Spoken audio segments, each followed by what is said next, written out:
5. And as for establishing the quarter, Toby Cove is here. And Eric Robinson, not here, and myself, present. So we have a quorum. You're good to go. Yep. Citizens' comments then. Is that me? Where would you like to introduce our citizens? Yes, I would like to introduce our citizens commenter, Chip Hessenflow.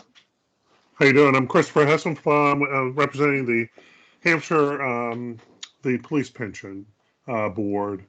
And we had our board meeting and we were informed on what the village had budgeted to contribute to the police pension. First of all, all members of the board wanted to say thank you for thinking of the employees. They work hard, and the pension is, I know it's a very challenging budget item for the village. The amount that you guys were proposing to put down was, I think it was about $527,000, a little bit more than that. And our actuary wrote a number that was a little higher than that. It was $661,992, so about $662,000.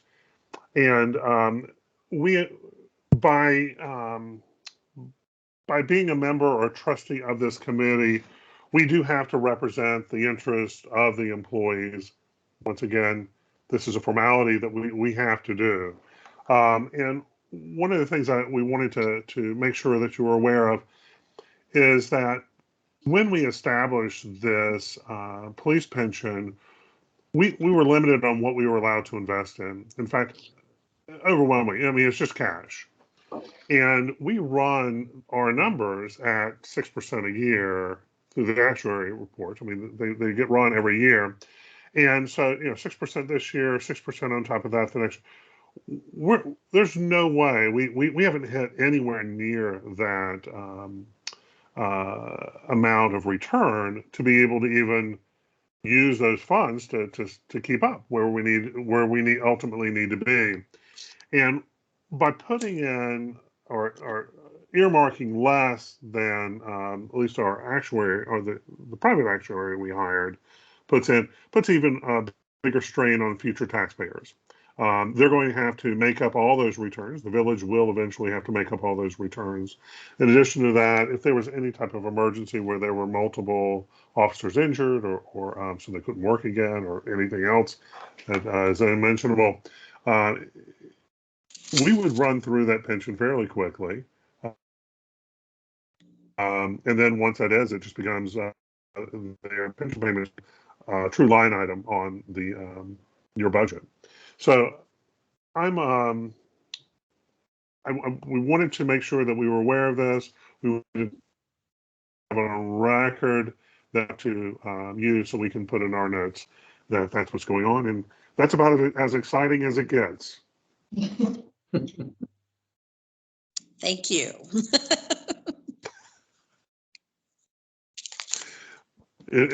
Do they get the packet, the letters, or anything like that, Laurie? Laura, I believe you were, maybe not. So Laura Goodlow did send a letter to the village president. Okay. Yeah, so he's aware of that, and I was copied in on that as well. Yeah, that mentioned. Okay. So far, the unfunded liability is at least 3.5 million, according to the Department of Insurance, so up to 4.3, which is our actuary that we hired. So how exciting is that? Now swallow that part. Thanks, And solve it for us. It's getting a return finally, and it'll be a much bigger, obviously a lot of money, billions. Is there anything else I need to do? You're free to either go or stay, whatever you'd like. Well, I want to thank each of you for allowing me to come and present or represent the Hampshire Police Pension, and thank you for letting me have the honor of serving you guys. And if you have any additional questions, I mean, you can certainly pitch them to our committee. We're happy to help out. So thank you and good night. Thank you very much for your participation and your comments today. Oh, wonderful. Thank you. Bye-bye.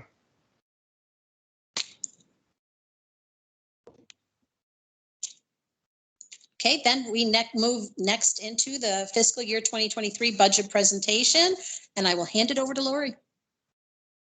All right, I'm going to be awkwardly switching screens here, so I'm going to share my screen. Hopefully this works. So.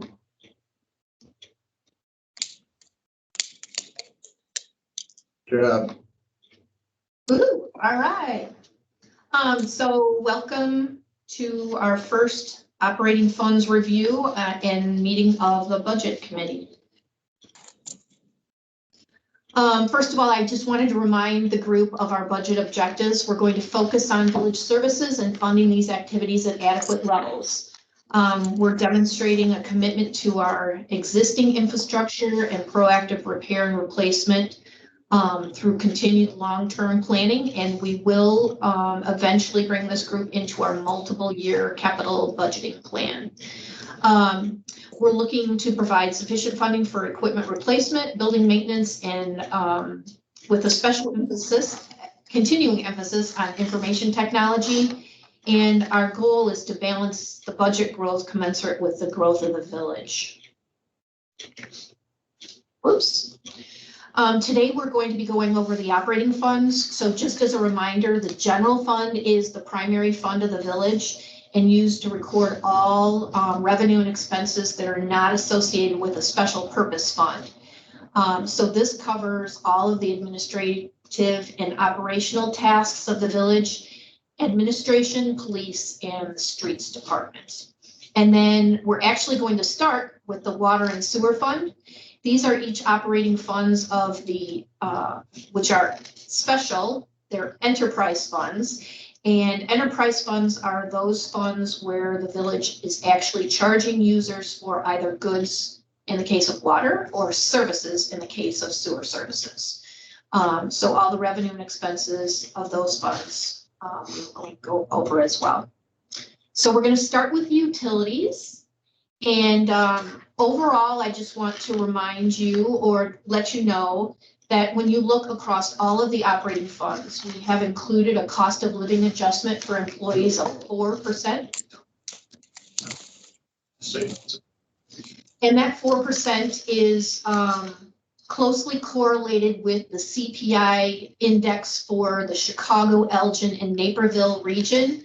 That is the area that most closely mimics the cost of living increases that are affecting our employees here.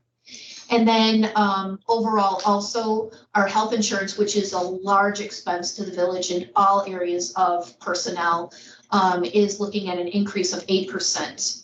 So we do have an Affordable Care Act plan, meaning every single individual has a premium that's tailored to them based on their age. We have age banded rates. And so when I say increase overall 8%, some increased at 6%, others increased at 9%, but overall the increase is 8%. We're going to start with the water fund. So with respect to the water fund, revenues, I expect to increase 12% over the 2022 budget. And as far as expenses, we're looking at a decrease of $52,000 over those budgeted expenses. Whoops.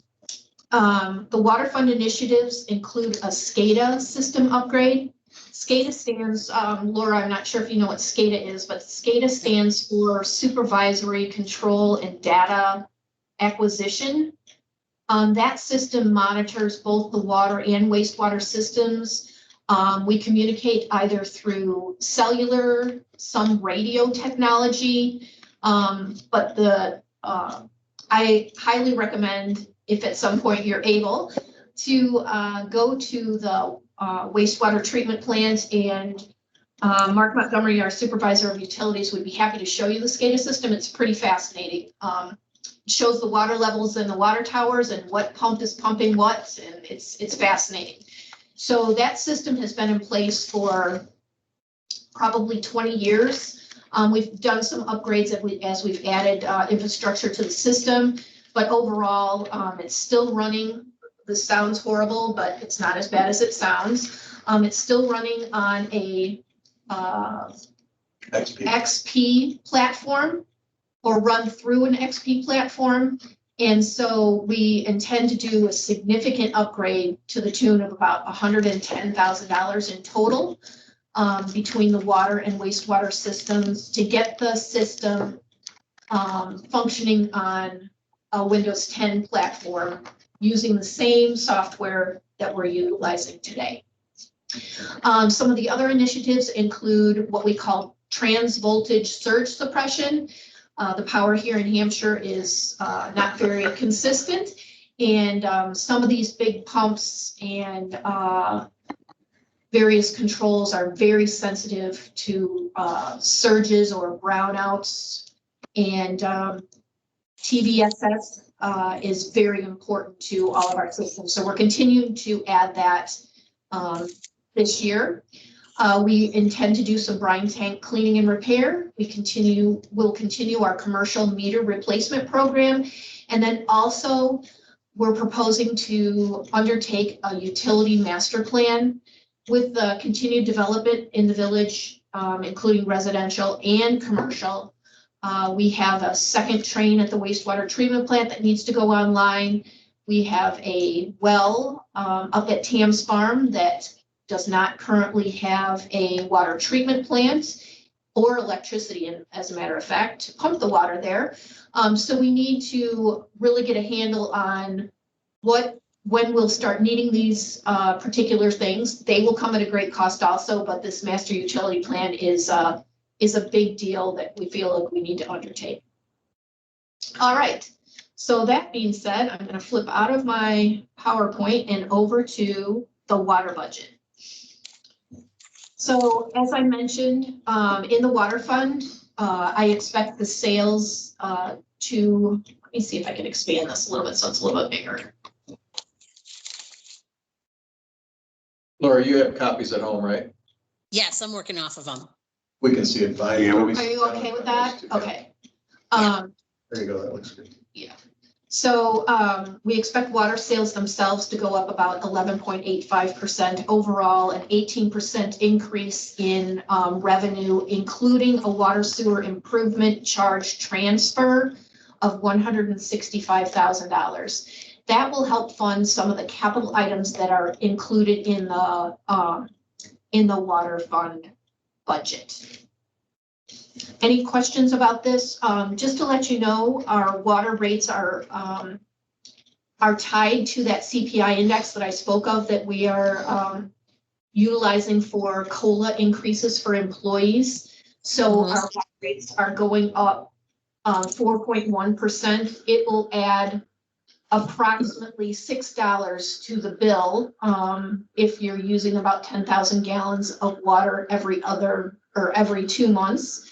And that includes the increase in the garbage rate based on our contractual amount. We will not be going over the garbage fund this evening, but we'll hit that at our next meeting and can talk further about that. And Laura, you might just mention those water rates go into effect automatically. It does not take action. That's correct. So we have an ordinance in place that was enacted several years ago that these water rates go in effect July 1st, retroactive to our May, end of April water meter reads. And so they cover the period of May and June and are effective in July. So, Lori, could you just clarify then it's for the water and sewer together combined, then that increase, and includes the garbage as well? So for the $5 or $6 increase that I talked about, covers all of the bills. So, Okay. you know, yeah, I chose 10,000 gallons of water. It's, I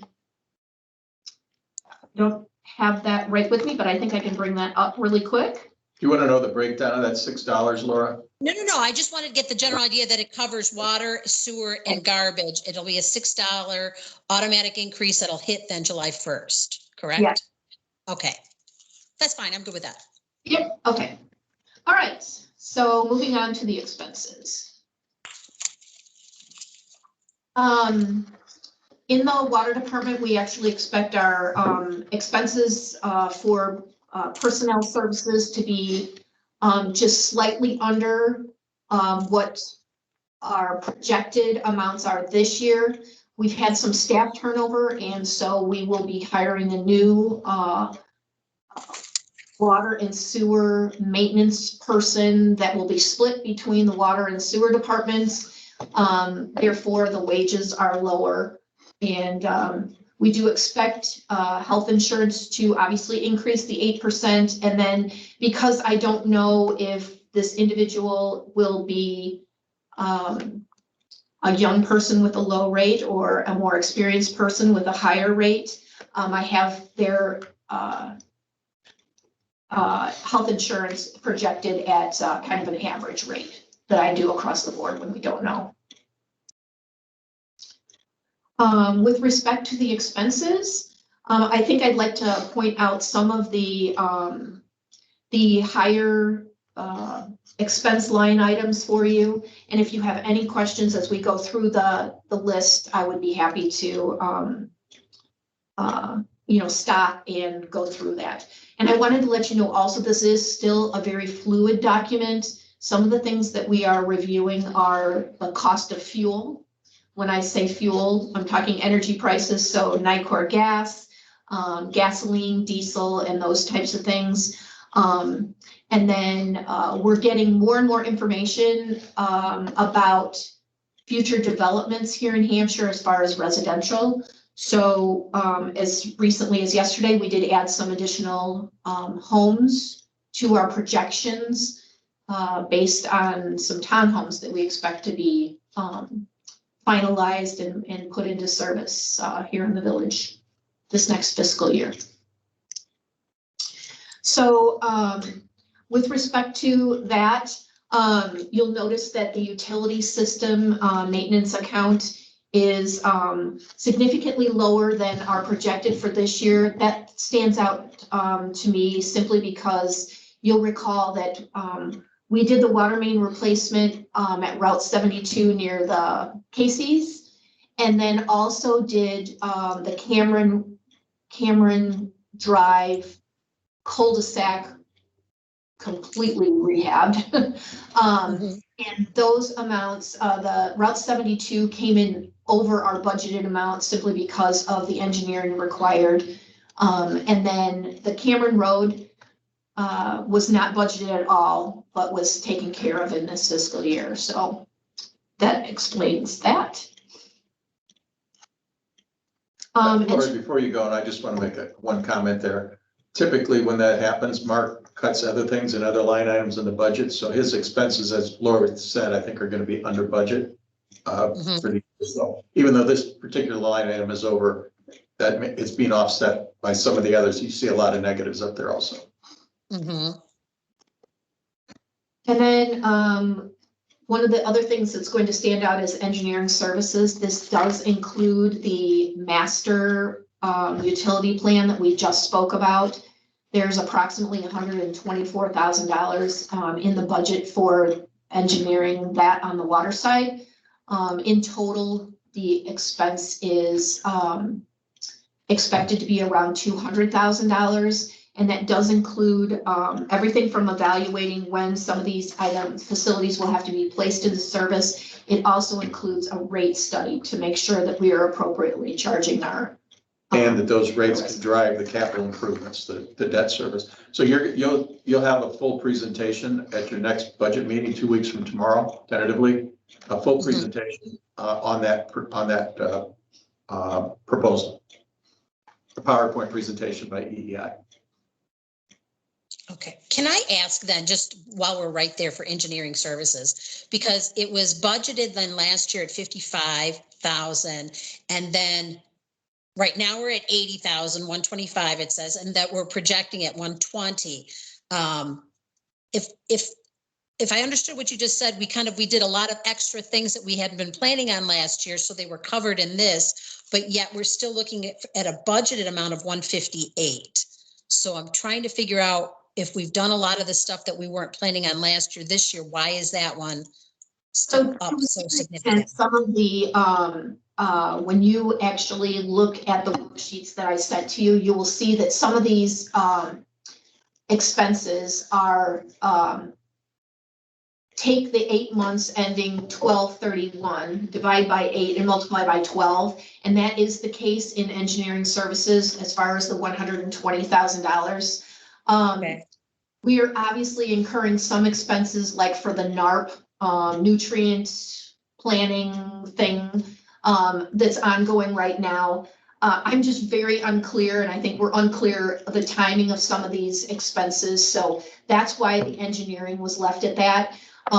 The reason why it's going to be significantly higher than the $55,000 that we budgeted was both due to the introduction of NARP.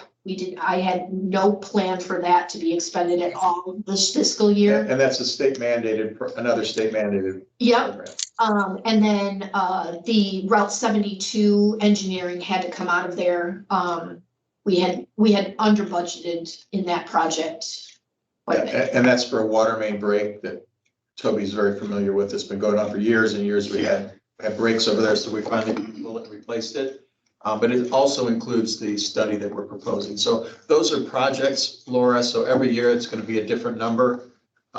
Based on whichever capital projects we do, then there's typically 15% of those capital projects. In many cases, about 15% of the cost of the capital project includes engineering. Okay. So we'll get into a lot more detail on that in 2 weeks when we're in the capital budget and when we present the proposal from EEI. Okay. Okay. Thank you.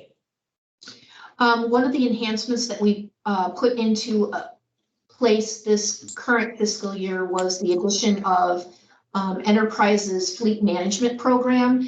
And so that's going to allow us to take a deeper dive into the fuel expenses that are shown here in the gasoline and oil line. We know that we are not going to be purchasing the giant drum of lubricant that we did this past year. However, we are continuing to review those fuel expenses and may be adjusting this particular line item before the budget is brought as a preliminary budget to the board. It's not a huge number, but there's a lot of variability in what could happen there. Okay.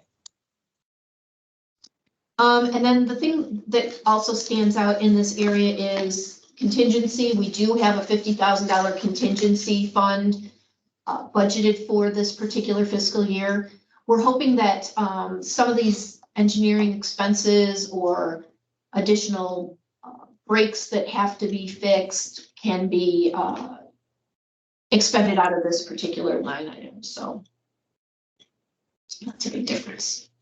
Bottom line here is you will recall that we report the water and sewer funds together as a single enterprise fund, the water and sewer fund, in the audit. And therefore, when we look at our operating budgets, we look at them as a whole as well.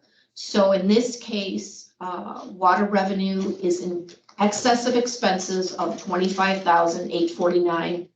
And we'll soon see that the sewer is going to have expenses in excess of revenue of $14,201.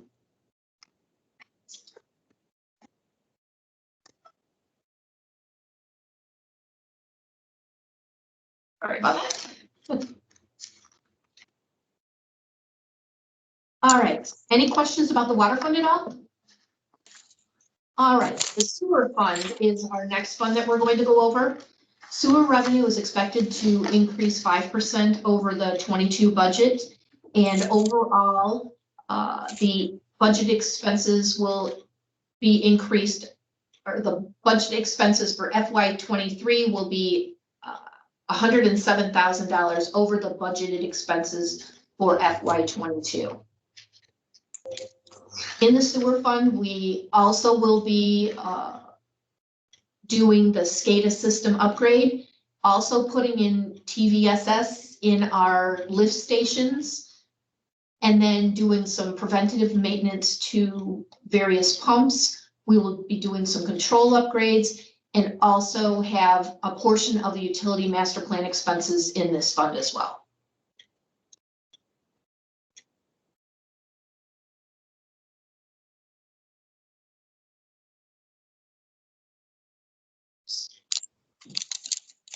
I believe that was the right one. Okay. Start here. On the revenue side, we're expecting revenue of $1,418,554. This is driven mostly off of the increase in charges that will be the result of the 4.1% rate increase, as well as some additional sewer charges for the homes that are coming on the utility rolls. Online. Yep, on the utility rolls. Any question at all about revenue in the sewer side? No. All right, on the expense side, we do have some increase, expecting a 5.03% increase in budgeted personnel expenses. We do have some increases coming in here with our sewer operator, Sean Horn, now being licensed. And so therefore, it's really important for the village, both from a succession planning standpoint, as well as a employee retention plan, to keep these employees paid appropriately so that we don't lose them to another community. Sean has been very valuable in implementing a lot of software, and he has a lot of technical skills as well. Lori, while you're on payroll, I'll just say this real quickly, or while you're on budget for total wages and benefits. Lori and Toby both, and Toby's heard this in previous years, we do what I call internal equity and external equity comparisons. So we'll compare our internal employees against other departments and other positions to make sure it makes sense internally, and then also against similar positions in other communities. So we do both of those things, and we've done that now in the case of all our employees. So that's been done in the budget that you're seeing. And it's on par with what the other communities are paying for these same positions? Yes, that's what that's the analysis that we did with our department heads in the meetings a week ago. Okay.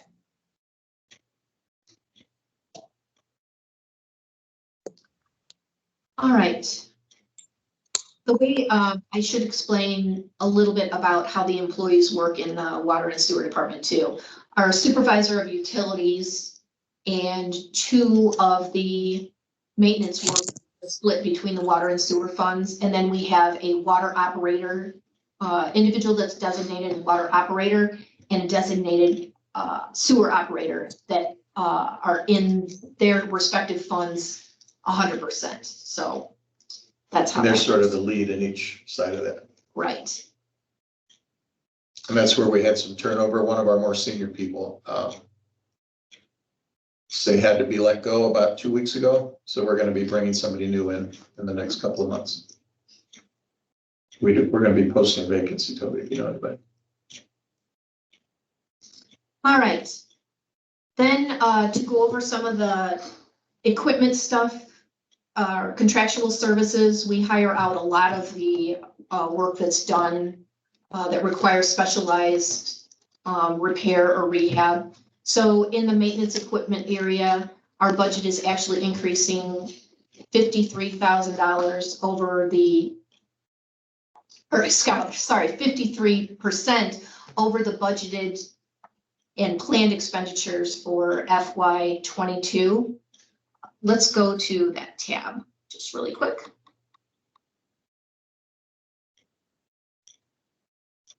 In the equipment maintenance area, we're looking at doing some UV rehabilitation. The water is actually subjected to UV light prior to being released into the creek. There is a digester mixing pump that will be going through a repair. One of the minor rehab, or is going to be rehabbed, that is in the thickener building ahead of the digester. And that's a large pump that needs to be rehabilitated. There's some Scada platform operating upgrades in this area, and then some valve rehab. Mark would tell you, I think, he's in a better position probably this year than he ever has been, in that he's now actually proactively repairing and rehabbing items rather than fixing things that are broken. So we've made great strides in getting to that point. You will note that there is a notation on the Harmony grinder, $185,000. We've moved that out to FY24 because it simply will not fit in this budget. Harmony is a building at the wastewater treatment plant, and it receives all of the wastewater from the village. And this grinder would grind some of those rags and other things that cause problems downstream in the wastewater treatment facility. So it's going to be very important to get that installed, but we just that was something that we had to pull out for this particular year. Everything else is pretty in line with or less than the prior year, with the exception of engineering expenses. And again, a large portion of that is this master utility plan that's included in that section. Any questions about contractual services? Nope. No. Again, we're looking at the gasoline and oil line item in the commodities section. Everything else is pretty standard. Marcus? After tonight's news, you're not even close. Yeah. What's that? After tonight's news, you're not even close. Oh, is that Yeah. right? Oh, did they, the whole Russia thing? Oh, yeah. Oh, okay. Well, we'll be evaluating that. What happened in the last couple hours? The Europeans inflicted more sanctions. Yeah. So gas prices are gonna jump. Yeah. We were told today that as of March 1st, the price of oil, cans of oil, is gonna double. I think the oil per barrel went from 90 to 110. Maybe, I'm not sure where it settled down yesterday. But it's way up there. So, yeah, We'll take a hard look at that. there's nothing you can do. Well, again, these are pretty small numbers, but big percentages for us. The next section is some of our expenses with respect to administrative services. We actually transfer from both the water and sewer fund to help fund the salaries here for the time spent working on those activities at Village Hall. And then there is a new truck in the sewer budget.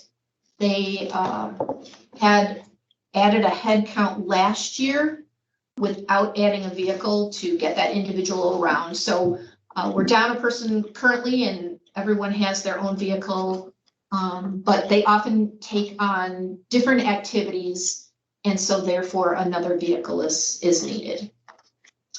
So bottom line in this area is expenses in excess of revenue of $14,201. And again, as we talked about that in the water section, we look at those together, and therefore we are at a positive 11,648. You might just walk through those numbers because it's kind of hard to catch your breath, Lori. So this number right here is revenue in excess of expenses in the water fund of 25,849. The sewer deficit is 14,201, resulting in a net of 11,648. Any questions regarding this? No. All right.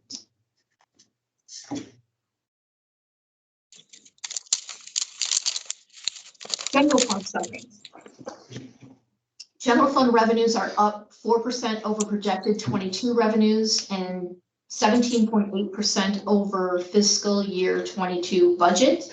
Those are driven by real estate taxes being up 7.28%. That doesn't mean your tax bill will go up 7.28%. But the village now has the new construction added to the inflationary PTEL allowance. that will result in additional real estate property taxes. Income tax is projected at 24%, a 24% increase. That is solely driven by Illinois Municipal League estimates on the per capita amount to be received by the village, with the fact that our census has increased by 38%. So that's been huge for us. And then cannabis tax is expected to be up 70% from this year. And that is a per capita amount as well, state shared revenue with the village. While we're on that topic, we have one grower who's actively looking in the village right now, and 2 dispensary prospects looking in the village right now. There are licenses available for growing. The state has not approved the additional licenses for dispensaries yet. If I could ask then, Lori, then normally then for like the income tax is showing 24%. And because of the census and everything else, normally what would that number be? And then It's variable. So the IML, it's close to an actuarial study on a different level, if you will. They look at what income taxes are expected to be paid here in the state of Illinois. Are wages up? Are wages down? What are we looking at? And they tell us a dollar amount per capita.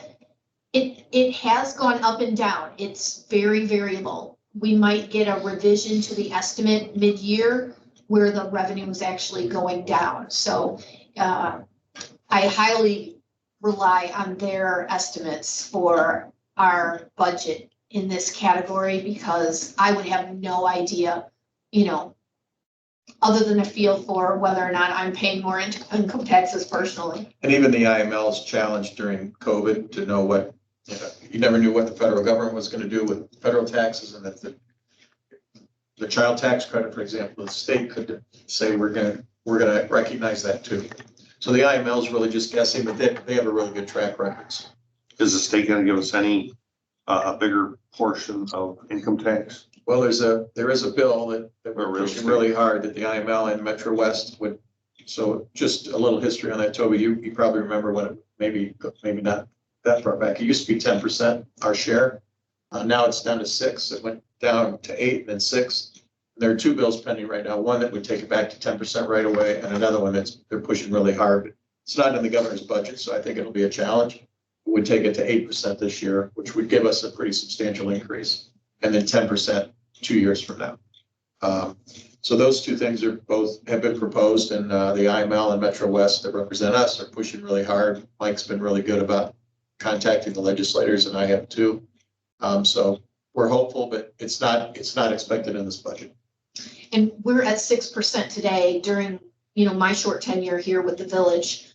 When the state was in financial trouble, they took a dip. They grabbed it. Yep, they grabbed some of that. So we have to be very careful with that. We're very fortunate to have had the population increase that we did. That's making a big difference here. And then expenses are up 21.3% over the FY22 expected or projected expenses, and 23.9% over the fiscal 22 budget. As far as, wrong direction. As far as general fund initiatives, we are funding the beautification facade program, which I know is a big deal to the village trustees. We are in support of community activities, meaning the community activity group that is now sponsoring way more village events. We have an additional headcount included in the street department, and the addition of what I'm calling a communications specialist. I believe in Heather's thing, she said some kind of intern, Yeah, social media intern. We'll get to the numbers when we get to them, right? We'll talk about so those. those are Heather, and that was Heather's request, so it's already been entered into part of this budget already then. You should have received an email from her just a few minutes ago, actually, before the meeting, making their request.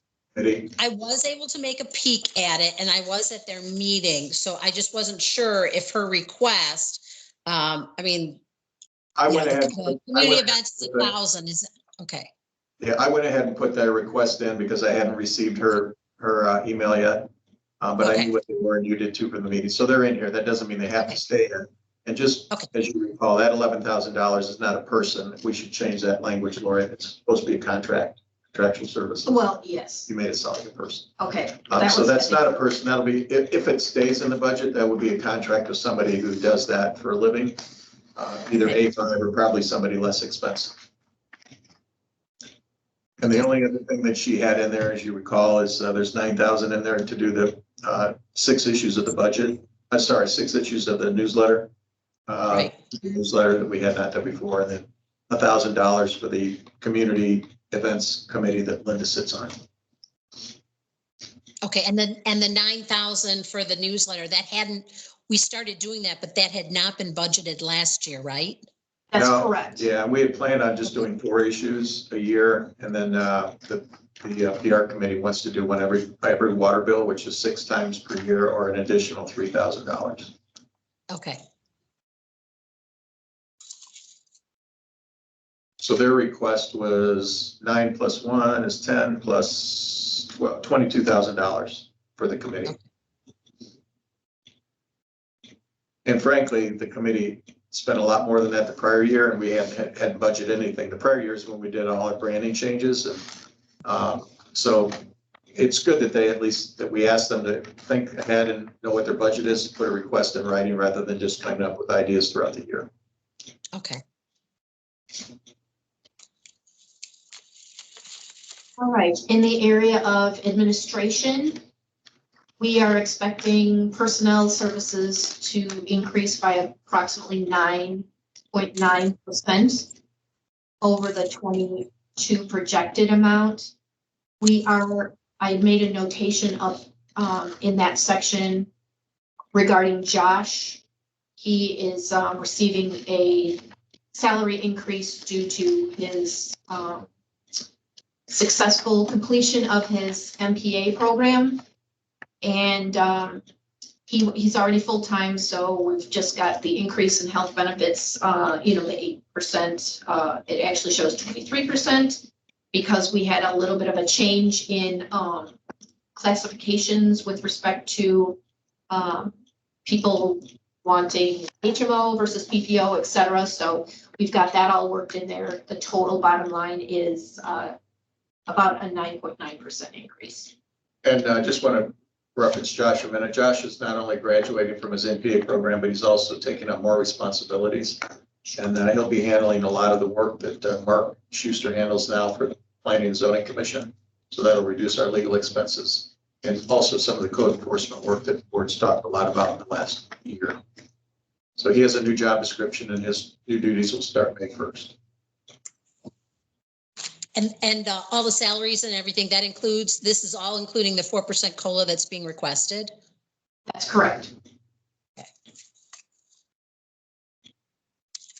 Okay. In the next section, with respect to building maintenance, we did consider some branding on the outside of Village Hall. However, that is not currently in the budget. We expect our liability insurance, which covers both property and casualty, as well as our workers' compensation, to increase this year. It looks like a giant increase of over 2,000% in the training area. However, it's not a large dollar amount, so we're comfortable with that. Okay. Let's see here. Overall, the contractual services area is expected to increase by about 16%. We did increase the beautification up to $100,000, as I discussed. Let me just speak to that, Lori, real quick. Laura and Toby both, I did that. It was $100,000 for the first 2 mosquitoes. It was $100,000 the first 2 years, and then we had a really tough budget crunch 2 years ago. We dropped it to 75. They were also having trouble spending the money because the process was kind of mired in the mud, if you will, a little bit. So once we got the process streamlined, the grants started really flowing. In fact, we had committed our $75,000 budget for this year last August. It's taken them this long to get all the materials, and they're just about finished now. But I expect we have as many as 4 pretty major projects next year. So I put $100,000 back in the budget from 2 years ago because it fits so far. But when we get to the end of the day, that's one of those things that we'll keep highlighted. Okay. The next line item down from beautification is building inspection services. This will be highly driven off of our final results as far as what we determine the number of homes we'd like to budget for. So keep in mind that that is a number that's likely to change. And Toby just whispered to me that he believes that the mosquito control will be going up. I know there's definitely more territory to cover. And I don't believe we had an increase at all last year, so. 2 years, 2 years, no increase, but the chemical. The actual Oh, sure. Yeah. Well, We'll get it. You want to get a hold and get a quote? yeah, I'll give them. I have to do it when I'm in a mood where I can sniffle and weeple. I feel bad. All right, any questions in that section? Just one quick one and stuff, because I'm looking for the building inspection services. With all this new construction and all these new houses coming in, I'm just wondering why we reduced that for the budget then. It's 100,000 instead of, and last time it was 111, but yet we've got all this more construction coming. So if you look at the, again, this is a bit fluid, so if you look at the file that I sent to you before the meeting. Or at your phone screen right now. Yeah, or if you could look at the screen. Okay. We did increase that to the same amount as last year, but again, this number is likely to change again Okay. as we hone in on the townhomes and some of the other homes that are Let me mention that. projected. This gives me an opportunity to share with the two of you something that's going to probably come before the board in the next couple of weeks. We have in Prairie Ridge, we have a neighborhood in Prairie Ridge. It's 132 townhomes. And Crown has a buyer for that. In fact, they've said publicly that it's D.R. Horton, the people that are building in Pingree. So there's 132 townhouses there that if they start, and they want to start right away this spring. But the rub is, and so before I get to that, then there's section M also in Prairie Ridge, which is also townhomes. In fact, it's right off of Allen Road, on the south side of Allen Road. There's a curb cut there already. It backs up to the commercial property that they also own. And there's, I believe, about 60 townhouses in that neighborhood. And D.R. Horton's also interested in that one. So if D.R. Horton were to buy those lots, they would buy the whole subdivision and start building it. Would be another probably 5 permits a month, which would double the number of permits that we have for the past 5 or 6 years, really. The rub is going to have we're going to have a meeting on Friday. We haven't talked about this at the board level, I don't think, but we do not require fire suppression systems in single family homes in the village, but our code does still require it for anything duplexes and townhomes. I have one, and I'm not going to go into all the detail, but all of Del Webb was built with these fire suppression systems. They're very expensive for townhomes. It's expected to be about $6,000 per home. For a single family home, it's more like 15. Anybody who has one hates them, because you live all the time worrying that the sprinkler's going to go off and destroy your house and your sprinklers. A neighbor of mine put a nail in the wall and hit one of these plastic lines and flooded his whole house, and he had to replace all the floors. So, and Crown has developed, well, we'll share with you at the board level in a few weeks. Crown has developed probably 20 neighborhoods, and they've never put a fire suppression system in townhomes. In fact, if you have one, there's supposed to be a backflow valve that does not allow the water to drain back into the water system.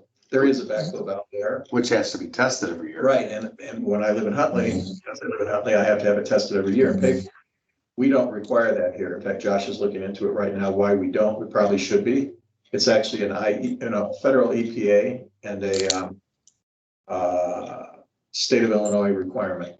Yeah, we do it for the splash pad and at the ballpark. Yeah, so we require it for commercial connections, but we don't require it for residences right now. So we're trying to find out if we're required to do that under EPA and state law, or if it's just by local ordinance. All three exist in Huntley. But we're looking, the point is, I'm gonna probably become, we're gonna give Trevor his day in court, because Trevor approached us last August and wanted us to upgrade our code so that we would then require for single family homes. I pushed back on that pretty hard and told him that I couldn't recommend that. At this point, I plan, until our meeting, we're gonna meet with Crown on Friday. Trevor will be there, Safe Built will be there to represent our building department per point of view.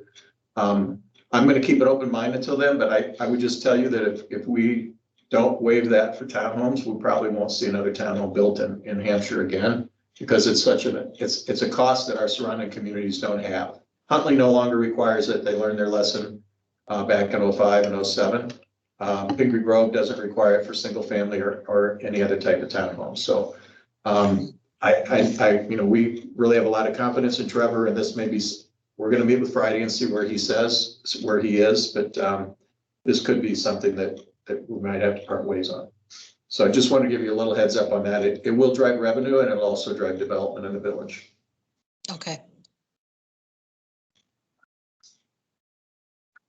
The other item that I would like to point out in that section is the Dial-A-Ride program. We talked about that recently. It was in our accounts payable.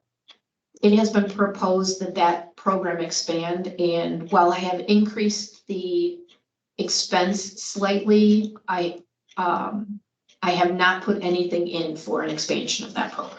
There's really just been rumors of expansion, right? I've never seen a proposal. Right. I know that Lionel met with Jody about something, but I don't really know anything about it unless you guys do. Either one of you. Laura, you asked about this at the board meeting, I think, recently. There's no expansion, and my wife works there. Well, the idea would be to, I guess, and I don't even know what it is. Lori and I are really just guessing that maybe Jody wants to expand the program so it's easier to participate. In my mind, I still think it's odd that we even pay what we pay now. That's one person going every day or every week. About every day. Yeah. 2 rides back and forth. Yeah, so that's really only one person that we've been paying for years now, and it's a township program. It's a town. I don't know why the village pays for it, other than the township maybe didn't have money. Unless the person lives in town and not in the township. Which is not. Well, everybody that lives in town lives in the township, so. Yeah. Well, It should be the township, other people, yeah. if it was What's someone that? from, Laura, we didn't hear you. I was gonna say, if they live in the town, they're in part of the township, so I'm questioning why we're paying it at all. I mean, if it was someone from another township that was someplace that we're going outside the township, but that's strange for one person, and why that even came up. Yeah, I agree. And how long has it been that we've been paying that? Quite a few years, right? Absolutely, the entire time I've been here. Yeah, so this one person for what, 8 or 10 years now? I would question that. I mean, because I'm sure other people that are in the town are paying it, but we all pay taxes to the township.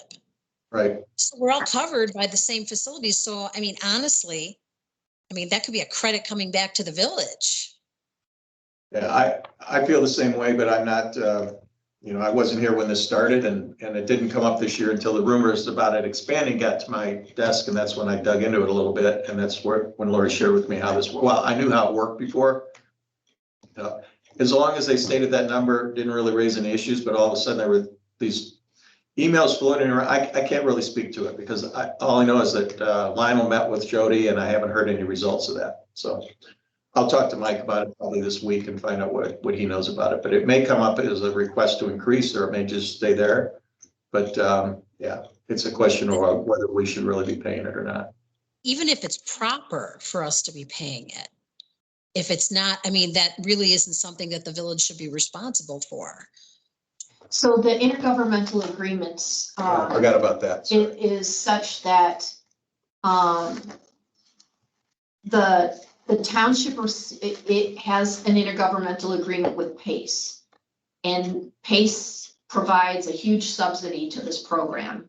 The intergovernmental agreement between the village and the township states that those residents that live within the village limits will be paid for by the village. And those residents that participate in the program that live outside of the village limits in the township will be paid for by the township. Laura, I did pull that intergovernmental agreement. I'll send you both a copy of that in case you want to address that. Yeah, I mean, it's not a whole lot of money, but especially because they're looking at doing it. But if it's not really proper for us to be doing it, that is the responsibility of the township. I mean, the dial-a-rides, I mean, that's a traditional township service. I think what Not a makes it sweet is the fact that our village board at some point voted on an intergovernmental agreement to do that. And I don't recall the term on that, so I have it on my desk. I'll pull it and send you both a copy of it. Thank you, thank you. And Eric. All right, just really quickly, office supplies, that was kept at the same budget level as FY22. We do have at least one computer that we need to get replaced in the village hall this next budget cycle, so that's included in there. And again, the expected or projected expenses are simply the 8 months divided by 8 multiplied by 12, so we're keeping that at 14,000. Any questions in the section, commodities section? No. All right, sales tax incentive agreements. I'm looking at this closely. We have sales tax agreements with, I'll call it metrics. It's included in those sales tax receipts are those from Love's and Truck Country.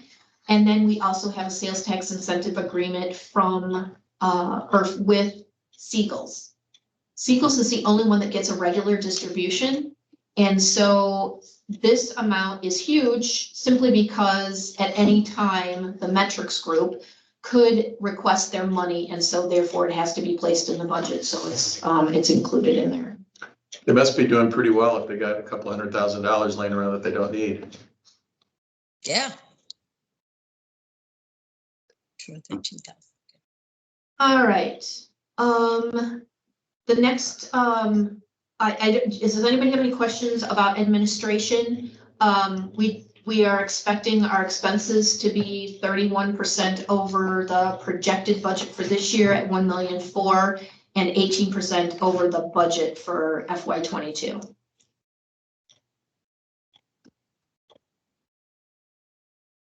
If not, we'll move on to police. Police are contractually receiving a 3% increase at the start of the fiscal year, and then each of the officers with less than 7 years of experience are in a STEP program. So their salaries have been calculated based on each officer's position in the STEP program contractually, and then there is a 4% increase included for the chief and the lieutenant. The sergeants are also on a schedule that follows the patrol contract to a certain extent, making sure that there's an appropriate separation of pay for those supervisors. So the non-officers or the union side, they get paid according to what their official title is? The union side, they're all considered patrol officers, and that includes our school resource officers in that category. They are the individuals that are under contract. Our sergeants, But our lieutenant. the ones under contract, how do the steps work? I think that's what Toby's mentioned.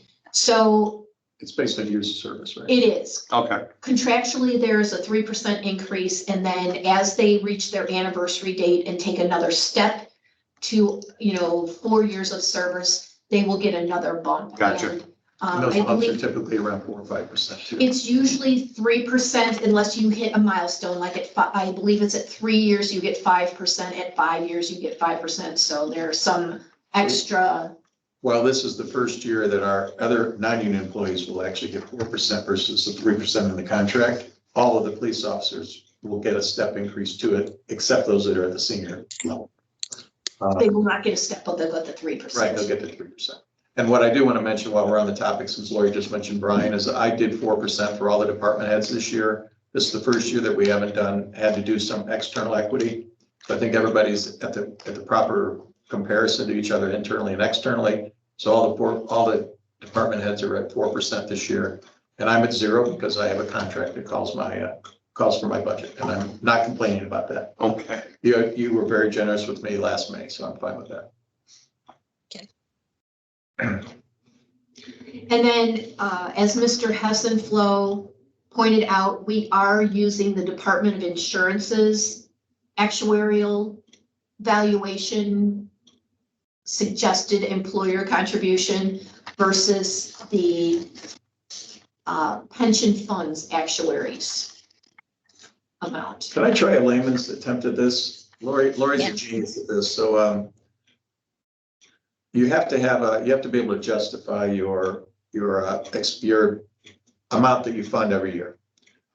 There are two ways you can do that. One is you get an actuarial to do it. And by the way, they're using LNA, the same company that does our audits. So we have a lot of confidence in them. Or you can use the Department of Insurance calculates it also. This year, we've chosen to take the Department of Insurance because it's so much lower, about 150,000 lower, is that right? 160. 160,000.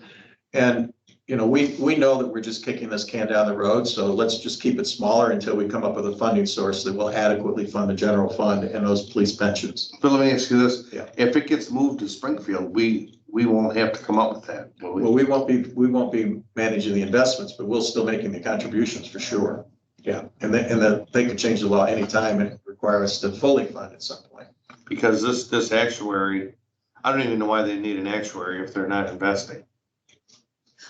So the actuary tells them what contribution needs to be made to get them Yeah. funded. You know, there's, you've been around this, Toby, with the unions, you know, there's pay as you go, and the state of Illinois pretty much does pay as they go. As long as they can handle the funding of the pensions, they don't worry about having pre-funded. Right. They don't allow us that privilege, and I can understand why. There's a pretty strong lobby, especially for the police and fire pension. So they want to be fully funded. They don't want to have the village just pay as you go. So they want, you know, the more funded they are, the healthier the fund is. Oh, I agreed 100%. And I wouldn't suggest that we underfund it. I would just say that, you know, the state changed it from 50 years to 40. What was the change a year ago that caused it to go up so high? The change was making our police officers that were first entered into an Article 3 pension fund. They were Tier 2 at the establishment of the fund back in 2012. And the new legislation put them Tier 1 benefits, which are much But richer. didn't they also reduce the number of years until we have to be fully funded? No, they've not changed that. There's actually, They can talk about that. there's a talk about going the other direction because so many funds can't afford their pension fund. Right now, we have to be 90% funded at 2040. 2040. And it's proposed that they extend that for another 10 years. Yeah, the returns they're getting. That's embarrassing. The returns are bad. There are a couple of reasons for that. When the pension fund was established, I actually have an email and saved it from the get-go that we would be covered for fiduciary liability insurance. These pension trustees, you know, they have a $2 million right now that they're, you know, investing, not investing, you know, at the whim of the market, if you will. The state statutes They've say never really until invested. you're They've never over, really invested, right? they have not. And they couldn't because they were unable to get fiduciary liability insurance. They said, oops, we made a mistake, you're not covered. And they told us until we were 60% funded, which we were getting very close, you know, then they'd be able to cover us. The other thing is the state statutes say that until you're like at 2.5 million, you can only put 10% in equities anyway. So there's just very little room for making an investment income. And Laura, we won't go through all this today, They but could have got a CD though at a higher rate. yeah, you would think so. But Lori ends up about once a year going into in-depth description of this. And so she'll probably do it again at some point. But once this all goes to Springfield, you know, they'll be investing at much, you know, they have billions of dollars down there that they'll be investing and getting a much better return. And we'll see that return. Yeah, and there is the pension board is calling for our money, the village's pension fund money to be deposited with them June 1. So With the state. What? there's Money will- Could you repeat that? I didn't catch that, Lori. I'm sorry. I didn't catch what you just said.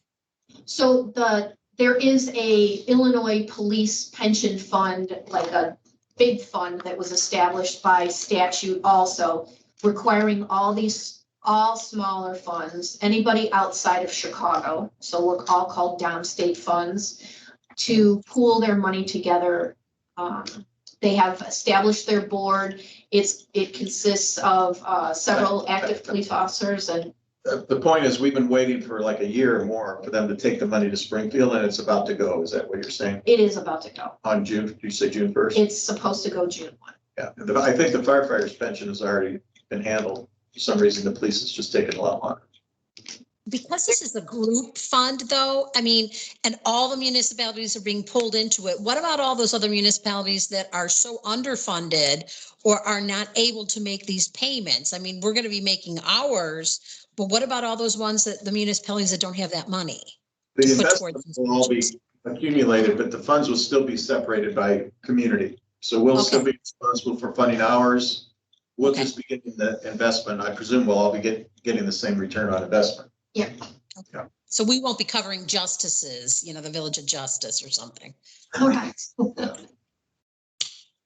So in theory, it should actually be better for us because we'll be getting a return on it, which means we'll have less money for us to fully fund. Yeah, we'll get a higher return. Higher than zero. Wow. I don't know what the state gets, but I would be surprised if they don't get 4 or 5% at that level of money, how they can buy bonds to return that kind of money. Okay, I think that's my amateur help on Lori, but she's an expert. She'll probably give you the 30-minute pitch at a board meeting sometime in the next year.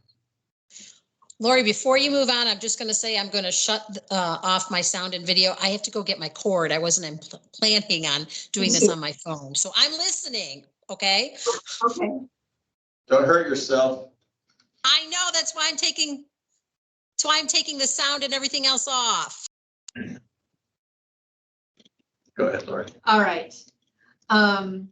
So we're expecting the personnel services category to increase by approximately 10% in this category as well.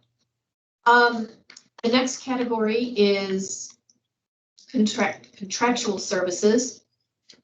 This is fairly consistent with the prior year. There are additional amounts included for legal services. You'll notice that we are way over budget in that area this current year, so we have boosted that up to include things such as contract negotiations, which will begin at the end of next fiscal year in preparation for a new contract for fiscal year 24. Any questions in that area? The 911 services is a giant number, and that is an amount required by contract. And I believe we're one of the highest in the county. We have a lot of call volume here.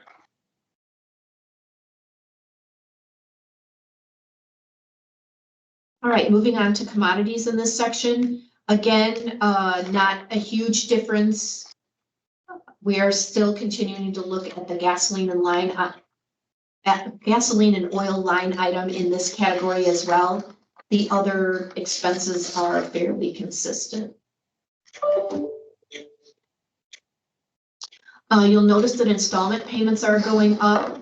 This is much greater than the current year. We paid off the 2 squads that were financed at Resource Bank this particular fiscal year.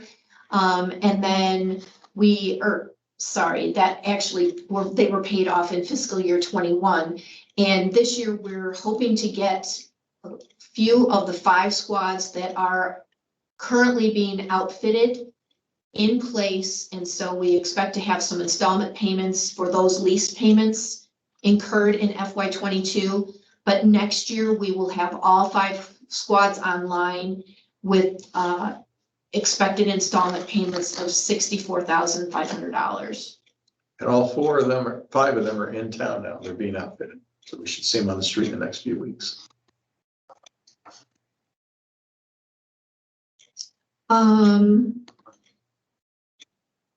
Let's see if there's anything else that stands out. I think that's, whoops, I'm not sure how I popped up there.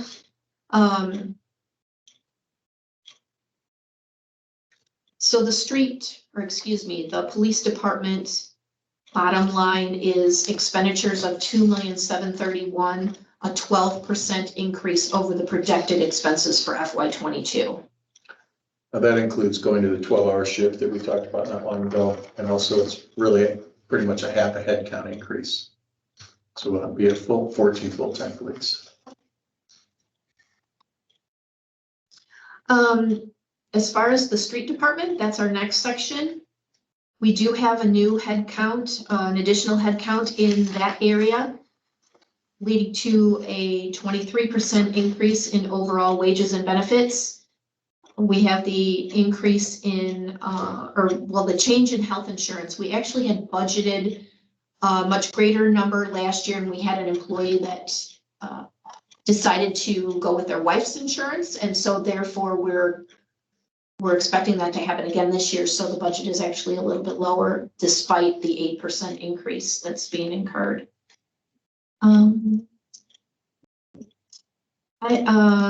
really else stands out in this section. We did project to utilize motor fuel tax funds to offset the deficit for FY '22. That is the contra professional services that's recorded in the budget line item. We're still evaluating that. Lots of things going on with ARPA funds and motor fuel tax funds. So this year I don't have that projected in there. I'm unsure whether or not we'll be required to make that transfer.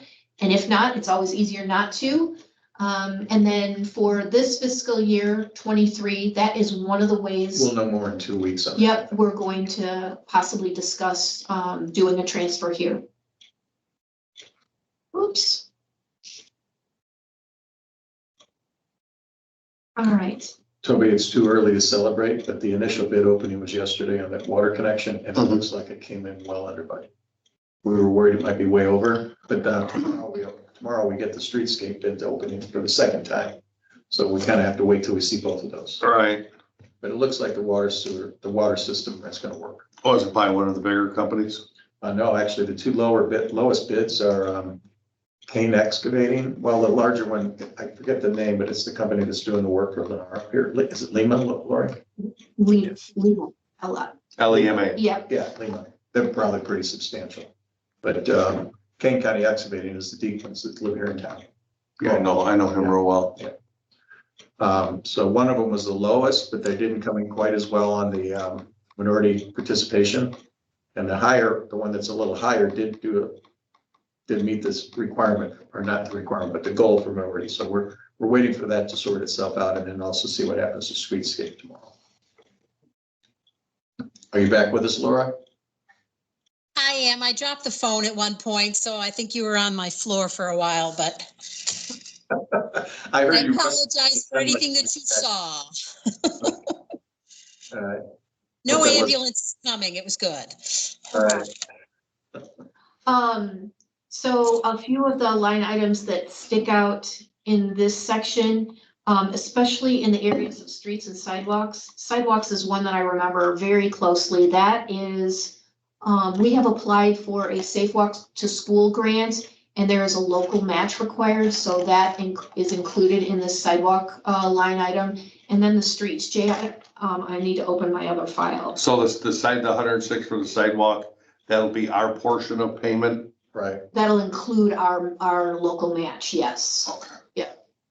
And we were supposed to hear about that in January, but Pritzker's were appropriate, we're being recorded. The governor, IDOT is not permitted to announce who the awards were given until the governor can schedule a press conference. So we've waited a full month now, where we could have been spending this money. Right. Well, he's gotta beat the COVID thing in court. Yeah. The mask agenda. Okay, so the big change in the street department is the inclusion of striping and crack sealing that is sometimes done out of other funds. Dave would like to have some of that work done contractually, so that's a big priority for him in his last week. To keep the streets in better repair.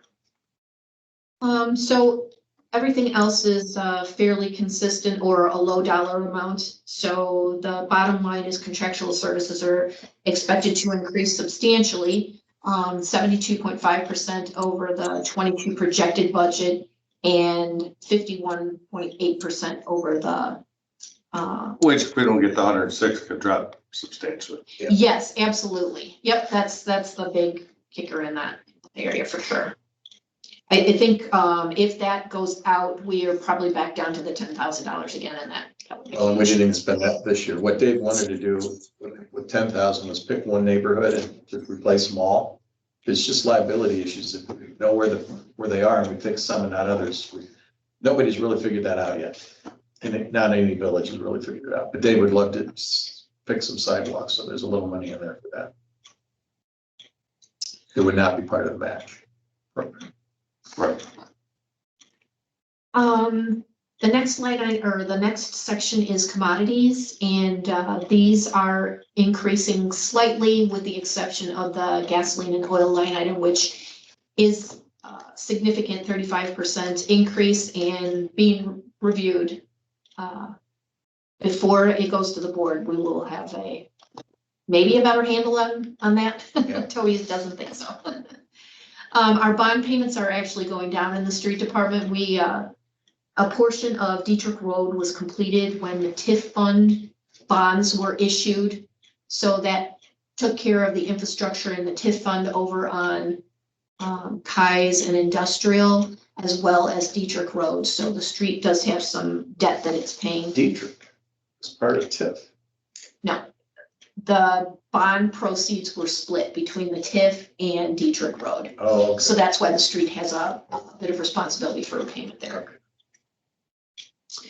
And then in the equipment area, we are projecting in the installment area and equipment area to get Toby's wheel loader. And there's also a new truck in the budget for the street department. They had to take a truck out of service last year, and that in combination with an additional headcount really needs them to have one more truck. And Toby, those are installment payments for the end loader, but in 2 weeks, we're going to talk about the whole capital budget, and we're doing our damnedest to come up with a way for the public works garage, depending on how these other two bids come out. You know what, they're functioning for another year, they're functioning fine. Okay. They would rather have an end loader. All right, well, that's what I felt like we needed to offer you that option, so we can go into Yeah, they detail can next wait week. another It's good to year. have that. All right, thanks. We're still looking for a way to do it because it's not going to be a lot easier next year, but depending on what happens with these bids, we may have some money we can set aside for next year.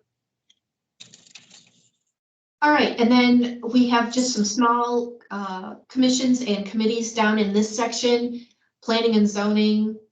But they are actually meeting more frequently than projected this year, so we're going to bump up their expenses to a certain extent. And the police commission, their salaries are set, and they will be doing some testing for patrol and sergeants. So we have that boosted up quite a bit compared to this particular fiscal year. In total, the general fund expenses are $5,384,000. That's an increase of 21.3% over the projected FY22 results and 23.9% over the budget projections, or the budgeted amounts. So general fund revenue, $5,110,080, results in a spending deficit, if you will, with expenses in excess of revenue of $274,525. And that number can change monthly. It absolutely can. And we do have some thoughts on how Yeah. to. We will not go to the board with a deficit budget, so we will recommend probably a combination of transferring funds in, either from either ARPA funds, if we have something available from the water connection, or as we did last year, transfer in from the motor fuel tax fund. This is the deficit that we've talked about now 3 years in a row. The last 2 years have been primarily due to the pension funding or the police pension funding. And this is where I just feel strongly that we need a new revenue source. And I'll just mention the three real briefly. The three things that are out there is potential for the LGDF to go back to 8%. That would give us enough to cover that deficit. A 1/4% motor fuel tax for non-home rule communities outside Cook County, which would require legislation or else a referendum here locally. Right now, we're not proposing a referendum. And then the third would be a 1% sales tax, which would also require either a referendum or legislation allowing communities outside Cook County to levy that. So right now, we're not proposing a referendum, so we're either, and I don't expect the legislation to pass this year. It could pass in the veto session in the fall. There's a lot of support for it, and there's a lot of, everybody in Cook County, non-home rule communities in Cook County have these taxes and these ways to fund their pension fund, but outside of Cook, we don't. 200 grand in the hole's not bad. Well, again, we don't want to present an imbalanced budget, so we'll bring it in from another fund, but you're right, it's less than we've had to deal with the last 2 years, and that's primarily because our revenues are up so high. So on the houses, it takes us 2 years to receive any tax money. Yes, approximately, yep. We get transition fees and some of those things up front. But I mean, if we have 80 new houses this year total on all these projects, in 2 years, we're gonna get their revenue. Yeah. So you could go on the low end to come up with a number so that eventually that 200 will go away. We could do that. Right now, we're being pretty accurate in our forecasting pretty conservative, I would say, for construction. Yeah, Sorry, go ahead. I just intentionally did expenses first before doing the details of the revenue in this particular one, so we can go through that quickly, but go ahead. I kind of forgot my thoughts, but you go ahead and it'll come back. So we do have the extension confirmations from the Kane County Clerk's Office. Time out, because you're going to get into detail here. No I just want detail. to say real quick, because I remember.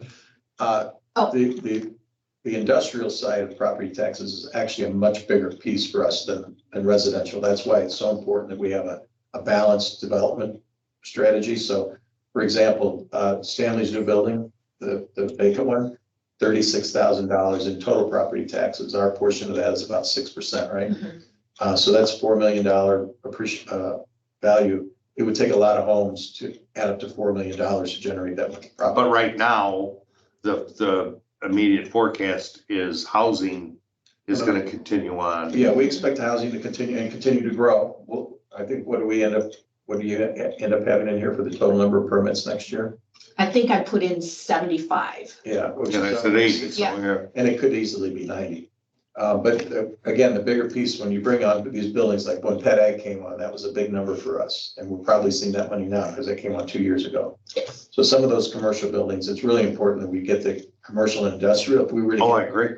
get Project Yukon, that's 1.5 million square feet. That would be huge for a property tax. But what I'm saying though, is all we need is a couple of commercial developments or a couple of commercial buildings, and that 280 is gone. Well, again, I mean, it would take 8 Stanley buildings. Well, more than that, because we only get 6% of that 36. So it would take a lot of buildings. So, but just understand that probably would take at least 100 houses to get to Pet Ag, something like that. I have to do the math, but that's probably not far off. So it would be difficult. That's why they call some of these towns, Pingree is a bedroom community. They don't have much industrial. So they have to put all that burden really on their homeowners. That's why some of the fee structures are much higher than ours. Okay, thanks, Lori. Okay, just really quickly, with respect to the real estate taxes, I use 98% of the expected extension. That's a very conservative amount. But we are now having the ability, due to also a state statute change, to collect revenue recovery is what they're calling it, that there are always adjustments on our extension payments. It'll say, like somebody protested their taxes and there's a negative adjustment, or somebody got added to the rolls and there's a positive adjustment, or for some reason, there's all these adjustments. So that number's like moving. It is always moving. So 98%, honestly, if somebody doesn't pay their real estate taxes, their home will be sold at the tax sale. We should get 100%, but sometimes these adjustments throw us a little backwards. So we use 98% of the extension. Sales tax is a complete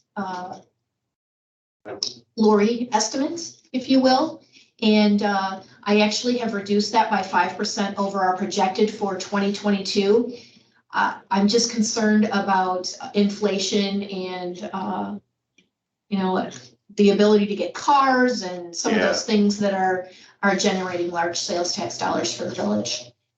They're starting to talk about chips becoming available in October now. I've heard that from several sources. October? Yeah. Dave told me today that he hopes to get a vehicle by the end of 2023. And we're gonna ask you guys to authorize a new snowplow this fiscal year For next to year. get 18 months from now. Yeah, I was told today I was looking for a new mower that it would be October. 18 months. How is it going for James Motors? I mean, are the sales for cars really down because of that? I'm assuming yes. Jim's quite an entrepreneur. I keep in constant, well, not constant, but I had a really good talk with him earlier this week. They're doing pretty well. What Jim's doing 6 days a week is he's buying used cars at auction because they can't get new cars.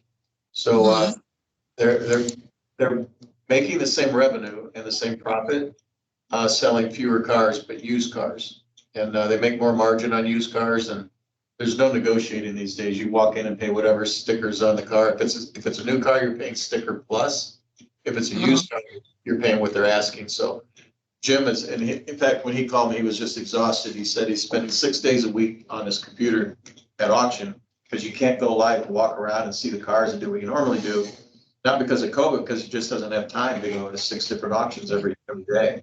Yeah. So it's a lot of work for him, but he's doing a good, I mean, he's managing it. And I haven't looked at their sales tax lately, but based on their sales numbers that they're telling me, they're doing just fine. Okay, it's bringing the income in then, so okay. Because of all that, he's also seeing construction costs going way high. What he thought was going to be a $4.5 million new building now looks like 6 or 7.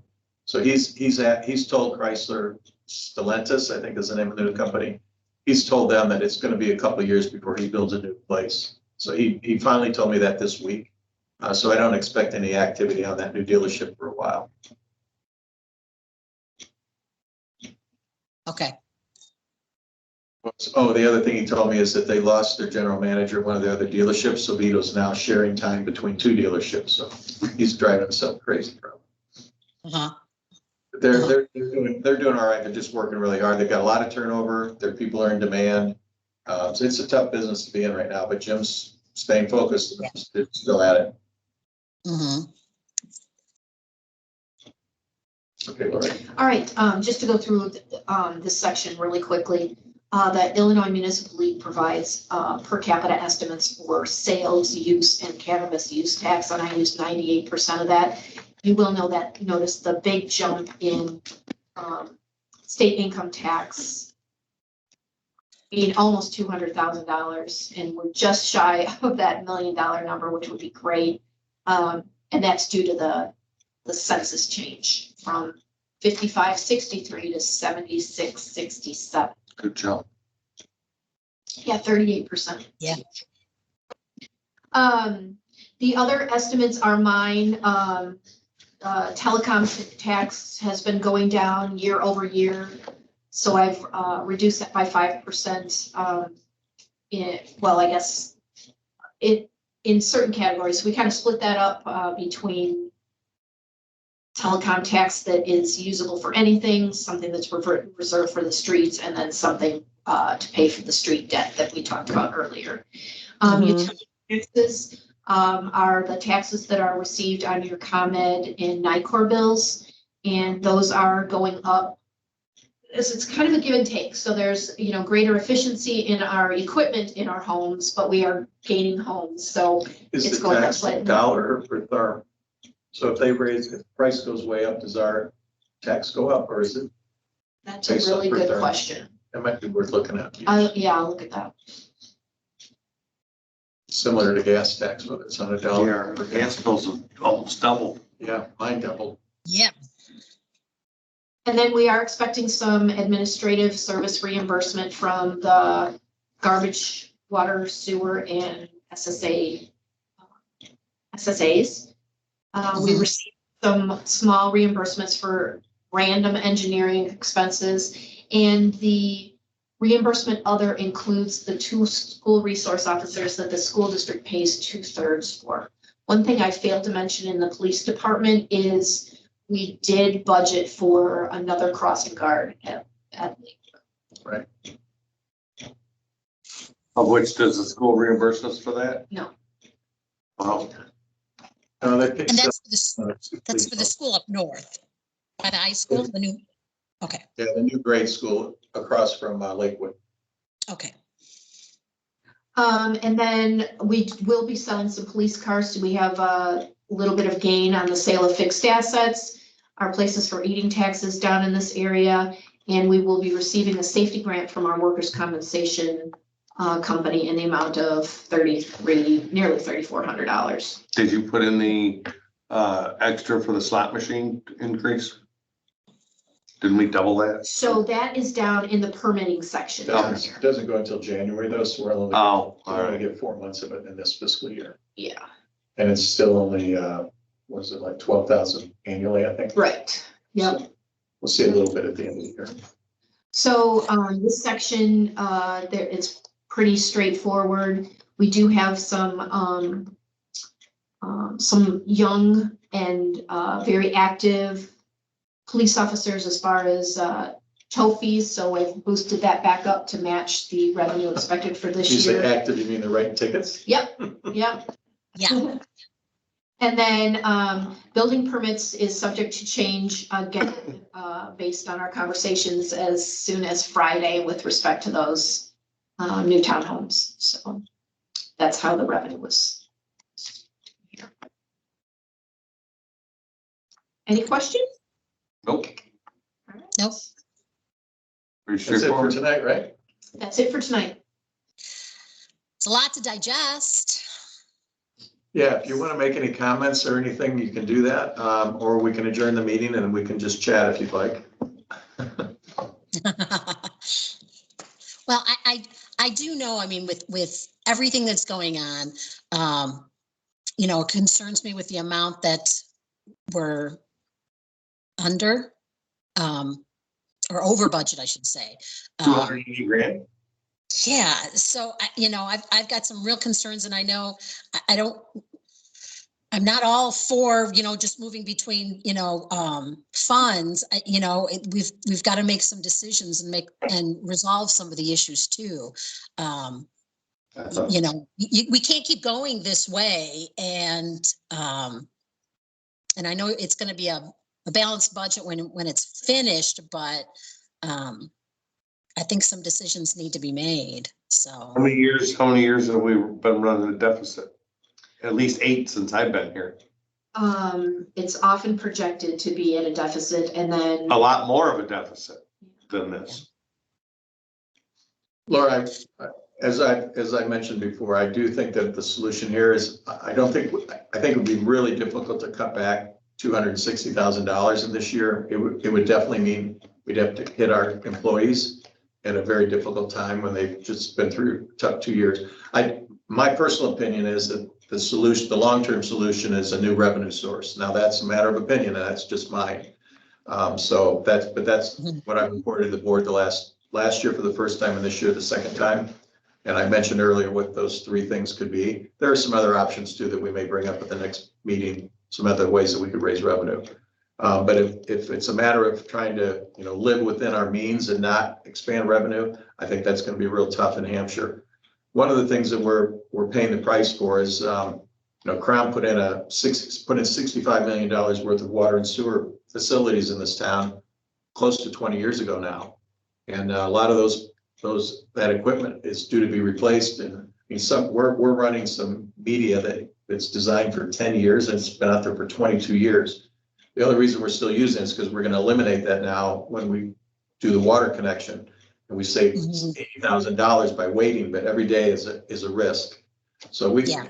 when I got over in the water and sewer department, the first year I was here, there were three things that really concerned me. The Scada communication system was running on an XP box that had a backup, but now that backup is not being backed up every day. So that's at risk. And and we're not connected to the internet. So when we all heard about, the invasion of Ukraine, there was talk about, how are the Russians going to retaliate? They go after a water supply. As I mentioned to Lori earlier, they'd have to go after a whole bunch of little water supplies to get to us. They might go after some big city. But to get to us, first of all, you can't hack into our system because it's not connected to the internet. On the other hand, somebody could throw a brick through the front window, and if they grab the right computer, they could throw that computer on the floor. Shut the whole system. And it would take us months we'd be in here running it manually. And it's a very sophisticated system. It's a really good system. And as Lori said earlier, it really looks cool. So we're going to do a demo for the board sometime in the next couple of months. But I saw that system was outdated and old. It's 20-year-old software that just needs to be updated and new hardware. We didn't have surge protection on hardly any of our equipment. So all it would take is a lightning strike or a bad, and we have power outages here at least every other month. The one on Harmony Road, we were blowing stuff all the time. Yeah, so I really emphasized to Mark that we need to get surge protection, and we still don't have backup generators. We should have at least one. Those are $500,000 a piece. We should probably have backup generators. So if we at least have one for the entire water system, at least we can pump one well. So those are three things that we're trying to implement: is the new software, the new surge protection, and backup generators. But it's going to take some time. And then while doing that, motors that are pumps, I call them motors, but pumps and motors, they're integrated pumps and motors. These can be $25,000, $35,000 a piece. They're wore out. And some of them, and they are variable speed motors, so they're very energy efficient and they're more expensive, but one wears out. We can get them rewound. We usually get them rewound the first time for maybe 10,000. But then they wear out and you just have to replace them. And now that now that we have a capital plan and we're starting to do maintenance, Mark's team has software where they do all their preventative maintenance. So they can start to anticipate some of these things and actually replace them before they break. That's where I thought the next couple of years. But we went from really a lot of things cobbled together and a lot of duct tape, if you will, to now we're getting to a professional level, I think, of operating, but we still have a lot of risk.